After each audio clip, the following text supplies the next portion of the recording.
Young People at a Crossroads is a research project that ran from 2021 to 2023. It was funded by the UK Economic and Social Research Council. In recent years, you may have heard people saying humanity is at a crossroads when they are talking about climate change. They are usually saying this to try and get people, and particularly people in power, to take action.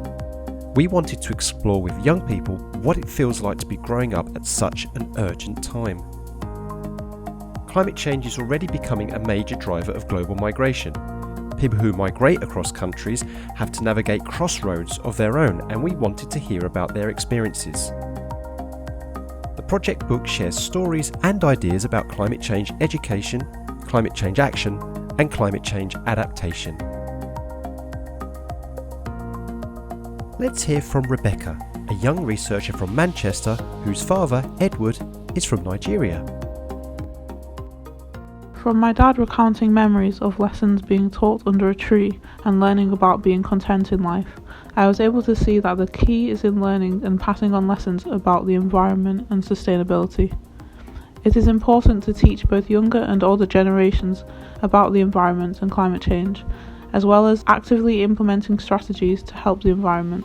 My dad said, "Back then, there was a conscious effort to preserve the environment, and this was displayed in the range and variety of flowers on display."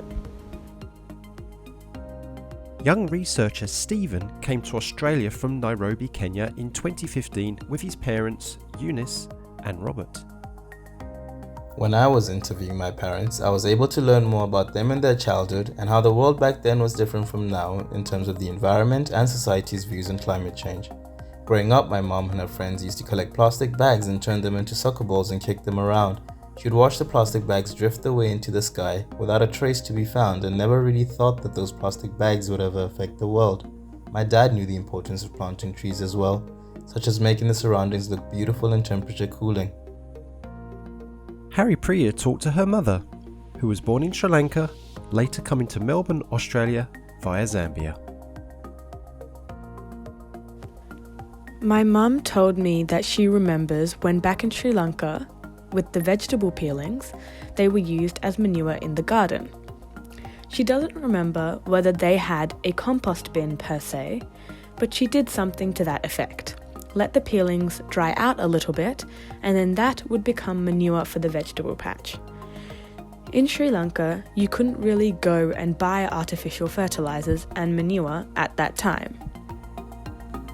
The cover of the book brings together things that families told us about their lives in the places that they lived, including the positive changes they've been a part of, tree planting, protests and beach cleans, and the concerns they have about issues such as fossil fuels, landfill waste and polluting transport. The winding road across the cover shows there is no single one-way path towards a more environmentally sustainable and livable future, but in fact we are all in this together and all have a part to play.